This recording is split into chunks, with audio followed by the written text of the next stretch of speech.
In Israel, anti-government protesters say the killing of Hamas and Hezbollah leaders could further delay the release of captives in Gaza. Thousands gathered in Tel Aviv and Haifa on Saturday, demanding the government secure a deal. A report by the Israeli newspaper Haaretz says there is a major rift between Prime Minister Netanyahu and his defence chiefs. It quotes a senior Israeli negotiator saying Netanyahu is not interested in a ceasefire deal. We're calling President Biden to help us and continue helping us in achieving the release of the hostages, put more pressure on our Prime Minister, on Benjamin Netanyahu. He's the only one at fault, and he's the only reason that the hostages are not back at home. I don't care about Iran. I don't care about the Houthis, Hezbollah, Hamas. The only one who is preventing a deal is Prime Minister Mr. Benjamin Netanyahu. Well, joining me now for more on this is Mairav, Zonszein, a senior Israeli analyst at the International Crisis Group. She joins us from Tel Aviv. Thanks very much for being with us here on Al Jazeera. We'll get to those protests and their concerns in just a moment, but I first want to get the reaction to the latest attack in Holon and what impact that this will have on the public's trust in the government, which, as we've said before, is already at an all-time low. 2 elderly people killed in that stabbing attack. Hi. Well, I mean, unfortunately, this is something that Israelis are used to. It doesn't necessarily happen that often, but it happens often enough. And there's been an uptick in the last couple of years in attacks, specifically inside Israel. This is just part of a greater issue of constant crisis and conflict in which there's no political vision or any kind of idea of how to get out of this mess. And no matter how strong Israel's military and security are, they'll never be able to prevent all of these types of infiltrations and attacks. And so this is just a daily reality for Israelis. Now, as I'm sure you're aware, Al Jazeera has been banned from reporting from inside Israel. So can you just give us an idea of what the mood, what the feeling is like there as we see the rhetoric ramp up in Iran about how they will respond to the assassination? Yeah, well, as the previous interviewee from Israel spoke, I mean, people want the hostages back. The majority want Netanyahu to resign.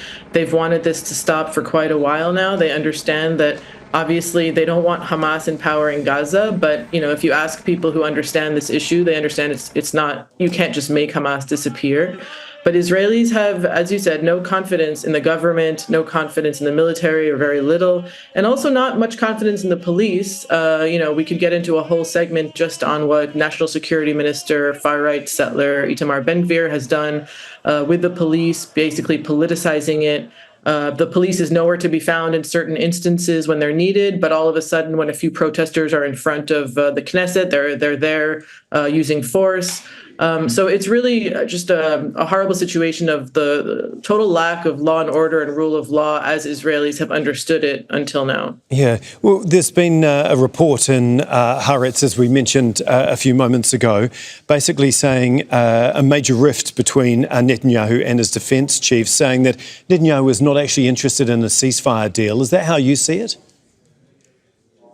Yeah, I think that's how a lot of people see it. And we've been hearing the most senior security officials, the head of the Shin Bet, the head of Mossad, the IDF chief of staff, all question, undermine, or criticize Netanyahu's approach both to the war in Gaza and to the ceasefire negotiations. So I think it's pretty clear that, if anyone thought that Netanyahu wanted to get a deal after taking out much of, let's say, Hamas's leadership in Gaza and outside, and kind of restoring this image of Israel as a powerful, the superpower in the region that can kill anywhere in Tehran and Beirut, then I think it would have made sense for him now, after these assassinations, with a threat of regional war, to come out and say, I don't want a regional war and I want to reach a deal right now, and I'm accepting the deal that Biden laid out on May 31st. If he was interested in a deal, he would have done that.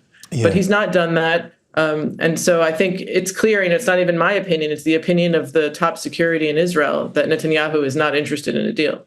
And it seems like he's going even further than that now. In a press statement, I believe on Wednesday, he said, since the beginning of the war, I have made it clear that we are in a fight against Iran's axis of evil. I mean, what's been the response to that? Basically going from saying that we're going to fight Hamas in Gaza to a much wider existential war now. Well, I think he's at the weakest point that he's been as a prime minister. He understands that everybody wants him out. And so he's using this to kind of rally support at home and abroad again. I mean, I don't know how far and how long this can go, but certainly when you have the threat of, possibly thousands of rockets and drones coming at you from many different arenas, then, Israelis are going to hunker down and they're not going to go out and protest in the same way. I think at this point, what you need is major, major, major changes, both from the security establishment to completely put their foot down in a very serious way. And for Biden and the Biden administration to put serious pressure and leverage, not just rhetoric. That's the only way to stop this. At this point, I don't think there's any other way. Okay, thank you so much for your analysis. We really do appreciate it. That is Mairav Zonszein for us in Tel Aviv. Make sure to subscribe to our channel to get the latest news from Al Jazeera.